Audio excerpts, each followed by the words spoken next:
Hello সবাইকে, আমার নতুন একটি ভিডিওতে আপনাদের সবাইকে অনেক অনেক স্বাগত। আজ বারটা হচ্ছে রবিবার, আর রবিবার ভোরবেলায় আমি ঘুম থেকে উঠে ঘরের সমস্ত বাসি কাজকর্ম সেরে স্নান করে রেডি হয়ে বরমশাইকে তারপরে ঘুম থেকে তুলে তার বাহনটাকে নিয়ে বেরিয়ে পড়েছি উল্টোডাঙা স্টেশনের উদ্দেশ্যে। স্টেশনে পৌঁছেই যেহেতু হাতে 10 মিনিট সময় ছিল, বাড়ি থেকে কিছু খেয়ে আসেনি বলে একটু লিকার চা খেয়ে নিলাম। আর চা খাওয়ার সময় বরমশাই বলল যে তোমার ব্যাগটা দাও, তুমি আরাম করে চাটা খেয়ে নাও। তো আমি আমার ব্যাগটা দিয়ে দিলাম। আর এইখানে চা খেতে খেতে স্টেশনের ট্রেনও চলে এসছে। আর আমি ট্রেনে করে কোথায় যাচ্ছি আপনারা নিশ্চয়ই ক্যাপশন দেখে বুঝতে পেরেই গেছেন যে আমি কোথায় যাচ্ছি। আর যেহেতু রবিবার, আর তার মধ্যে আমি উল্টোডাঙা থেকে ট্রেনে উঠেছি, তো ট্রেন বলতে গেলে ফাঁকাই ছিল। জানালার ধারে যদিও বা সিট পাইনি, কিন্তু তারপরেই আমি সিটটা পেয়ে গেছি, সেখানেই বসে পড়েছি। আর এখানে বসে থাকতে থাকতে তারপরে ট্রেনে প্রচণ্ড ভিড় হয়ে গেছিলো। তো যাই হোক, ট্রেনে 2.5 ঘন্টার পথ অতিক্রম করে আমি নেমে পড়েছি বগুলা স্টেশন। বগুলা স্টেশনে নেমেই আমার শ্বশুরবাড়ি যেতে হয়। তো এখানে আমি নেমে মিষ্টির দোকান থেকে মিষ্টি নিয়ে নিয়েছি। আর তার পাশেই দেখছিলাম একজন ডাব বিক্রি করছে, তো ভাবলাম একটু ডাব খেয়ে নেওয়া যাক। তবে সামনে কিছুটা এগিয়েই টোটো পেয়ে গেছি, তো টোটো করে আমি চলে এসেছি আমার শ্বশুরবাড়ি। এসে একটু ব্যাগপত্র রেখে বেডশিটটাকে পাল্টে নিলাম। এখানে বেডশিট সবসময় পাতা থাকে না, যেহেতু আমরা থাকি না বলে, তো সেই সমস্ত কাজ করে সবার সাথে দেখা করে এখানে একটুখানি পুজোর যে যোগাযন্ত্রী হচ্ছে সেটা দেখছিলাম। আর এই যে পাশ থেকে আমার শ্বশুরমশাই চলে গেলেন, তো এখানে হচ্ছে পুজোর যোগাযন্ত্র। পুজো বলতে হরিনাম দেওয়া হয়েছে। আজকে হচ্ছে আমার বরমশাইয়ের যে ঠাকুমা ছিলেন তার বাৎসরিক। তো বাৎসরিকে আমার শাশুড়ি মা প্রত্যেক বছর একটা হরিনাম আর কি হরিনাম করে, তো সেটাই হচ্ছে। আর যেহেতু আমার বরমশাইয়ের আজকে একটা এক্সাম পড়ে গেছে, তো তার জন্য বরমশাই আসতে পারলো না, তাই আমাকেই বললো যে তুমি একবার যাও, কারণ 3 বছরের মধ্যে আমি একবারও এই বাৎসরিকে থাকতে পারিনি। তাই ভাবলাম না, এবার তো না গেলে হয় না, এবার আমি একা একাই চলে যাই। তাই আমি একাই সাহস করে শ্বশুরবাড়িতে চলে এলাম। এর আগে কিন্তু আমি একবারও একা শ্বশুরবাড়ি আসিনি, এই 3 বছর বিয়ে হওয়াতে এই প্রথমবারই সাহস করে চলে এলাম। আর বেশ ভালোই লাগছে একা একা এসে। তারপরে আমি কুর্তিটাকে চেঞ্জ করে শাড়ি পরে নিলাম।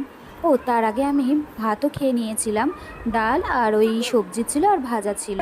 তো তারপরে দেখলাম যে এখানে সমস্ত সবজি কাটা হচ্ছে, আর এইদিকে রান্নাও বসে গেছে। আর এইদিকে এসে দেখছি খুব সুন্দর গীতা পাঠ হচ্ছে। তো কিছুক্ষণ ধরে আমি গীতা পাঠও শুনে নিলাম। কিন্তু তাকে যদি বলা হয় আমাদের এই সনাতন ধর্মটা কি, আমাদের সনাতন ধর্মের সত্যটা কি, আমাদের যে এই যে মহামন্ত্র গোলকের থেকে ভগবান কার থেকে এনেছে?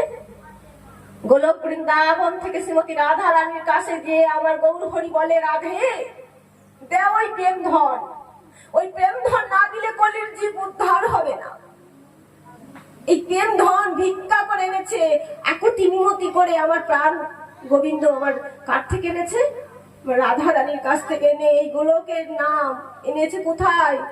কলিতে। আর এই নাম যদি কাউকে বলা হয় বাচ্চাকে যে তুমি একটু মহামন্ত্র বলো তো বাবা, পারবে না।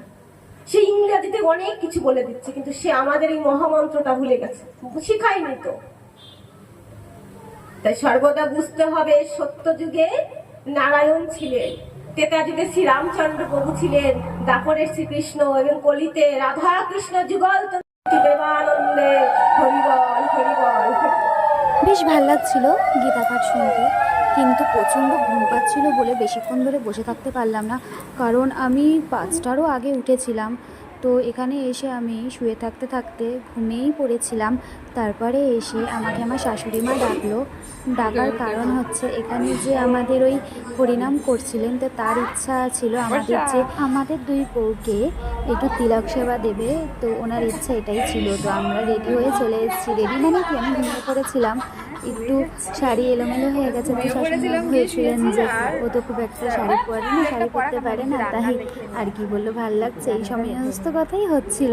তারপর আমি বললাম যে দাও তো একটু ফোনটা আমার দিদিভাইকে, মানে আমার যাকে, তো দেখিয়ে দিই যে কী হচ্ছে না হচ্ছে, কি রান্নাবান্না হচ্ছে। বরটা তো বাড়িতে রয়েছে, তো তাকে দেখাবো। তো ফোনটা নিয়ে আমি এখানে এলাম, দেখলাম যে এখন ওই আলু আর পনিরের ঝোল হবে, বাকি 2-1টা রান্না হয়তো হয়ে গেছে। আর এখানে যেহেতু অনেক লোক খায়, মানে 1-150-র উপরেও লোক খায়, তার জন্যই এত রান্নার আয়োজন হচ্ছে। আর এখানে আমাকে ইনি তিলক সেবা দিচ্ছেন।